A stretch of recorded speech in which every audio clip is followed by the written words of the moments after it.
We're going to demonstrate the Yyton inverter. 2 AC outlet, 2 5-volt outlet. The terminals hook up to a 12-volt battery for a car or a power source, maybe a solar panel, etc., etc.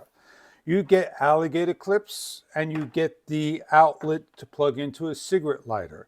And what you're going to do is take the positive and the negative leads and you're going to hook it to the positive and negative terminals. If the unit starts to heat up, there is a fan to cool down.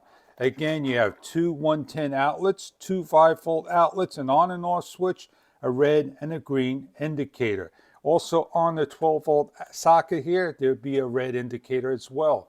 In here, there is a fuse in case it ever blows. This is a circuit protection unit. It has a built-in fuse, so if it overloads, and we're going to show you with the heater that is too much power for the unit, that it will blow the unit and will work once we plug it in. Let's show you the demonstration. You're going to plug in your outlet. You're going to look for a red light, which is over here when you turn on the power.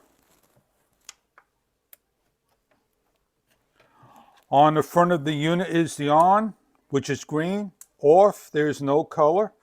You're going to take either 5-volt or 110, plug into one of the ports correctly. Turn the unit on. Turn your light on. In case of emergency outage, we have light.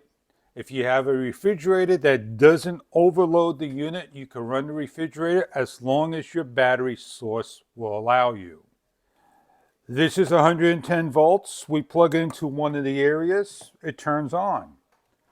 We turn the switch off, turn it on. It has enough voltage and amperage to run both. We plug in 110 volts. We can see light on the heater. As soon as we turn on, you're going to notice a number of things. You're going to notice the unit's going to shut off and the red light here is going to turn off. So let's demonstrate that for you right now. What happens when you have an overload? Everything shuts off. Now, what we're going to do is disconnect the 110, shut the unit off. Going to make sure our power supply turns on. We have power. And we're ready to go once again. We have a laptop. It takes 3 prongs. The laptop is running. We have a light. We're going to plug the light back in. The light is running.